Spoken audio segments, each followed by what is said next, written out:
Kababayan Today, it's all about getting fit and healthy ngayong January. Our next guest is an award-winning choreographer and lead master trainer for the wildly popular Dance It Out fitness format. She's also a spokesperson for Kate Hudson's fitness line, Fabletics. Already a mommy of a precocious 5-year-old, she's currently pregnant with her second child. Let's welcome here on Kababayan Today, si Rae Toledo Latsch. Hello, Rae. How are you? I'm very, very good. I'm so glad you can join us. Oh, I'm so happy to be here. Thank you for having me. Well, January, everybody's trying to stick to their New Year's resolutions. So I'm so glad you're here because we can talk about fitness and living a healthier lifestyle, which of course all of us need to do more often, right? Okay, so let's start off in the beginning. Taga saan ang mga magulang mo sa Pilipinas? Where are your parents from? So my parents are from Bulacan, both of them. My mother is from San Ildefonso. And I'm having baby brain. And my father is from... Bulacan also. Bulacan. But San Ildefonso is my mother, and my father is... I'm completely blanking. I have baby brain! That's okay. So did you grow up going to the Philippines? I did. You know, my parents really made an effort for me to go, my brother and I. So we were children of a Navy man. My dad was in the U.S. Navy. And so we traveled all over the world. And they made a very strong effort for us to come back to the Philippines every 3 years. At least, just because, you know, you're living in Europe and you're living here and there's so many amazing things that you experience. And you don't realize that when you go home that there's a lot of people, they're living in poverty and they're struggling and, you know, so it was very, I love that my parents did that for my brother and I because, you know, we met cousins that were, you know, having a little bit of a harder time and still so grateful for their lives. Yes, so, isn't it amazing when you are able to go back there, you really understand how blessed you are to be living here in America, right? And that's important for all of us to experience, I think, because it makes us more grateful for life. Yeah. As we know, you are doing amazing things with fitness. How did your road to dance begin? You know, so my first professional job was kind of a fluke. It was opposite Bob Hope in a USO Christmas special. Wow, so wait a minute. This just... Wow, how did that happen? Okay, so I was living in Bahrain. We were living in the Middle East. And Bob Hope came through with one of his Christmas specials, and they were looking for a 5-year-old kid. Now, I'm Filipina, and I was tiny, and my auntie, my tita at the time, she had to work. So she asked me to bring my little nephew to go, who was 5 years old. And I think I was 11 or 12.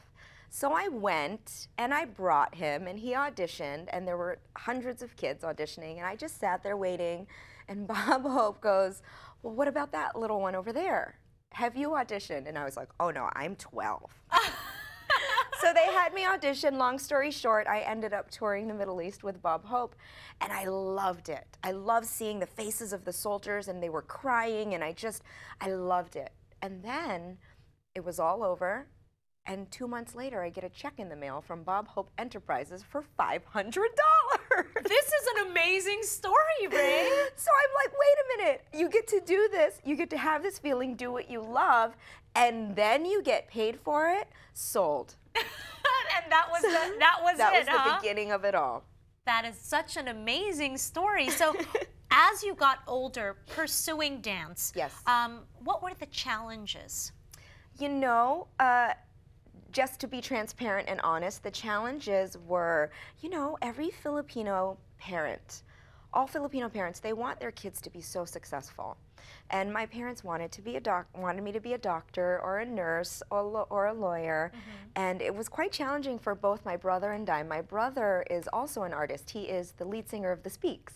Hey, yeah, that's so cool. Okay. So, you know, that was kind of an uphill battle with my parents because they wanted us, you know, it was out of love, but they wanted us to be very secure financially. So, in college, I wanted to major in theater. They wouldn't allow me to, so I had to go behind their backs and audition for a scholarship. Got the scholarship, and, you know, went ahead and they were always supportive, but they were very weary. And I think it was when I got Miss Saigon was when they were like, okay, you know, this could be a career for her. And from then on, it was a lot easier. I'm so glad you mentioned that, Rae, because you are not alone. A lot of Filipino-Americans experience this as well, the pressure from their parents to follow a professional career. Yes. And, you know, the decision that arts won't help you in your life. But I'm so glad that you're here to talk about that, because you are an epitome of the success that happens when you follow your dreams and your heart, right? Yes. And I would love to encourage all parents, you know, if the kids are passionate about it, then just let them follow that passion. And, you know, if it's not for them, they'll fall out of it. But if it really is, it's going to happen anyway. You know? Yes, and us Filipinos, it's part of our culture to always sing and dance. Exactly. Right? So that comes very easily to us, but just because it comes easily doesn't mean it shouldn't be a discipline. Right. Yeah. Right. Okay, so I want to hear all about your amazing journey into fitness. When did you decide that, you know, dancing and fitness were something that really goes together that you wanted to share with everybody else? You know, I've always loved dancing. I've always done it. I've done it with my career. And I have to tell you, the fitness part of it came a little bit later.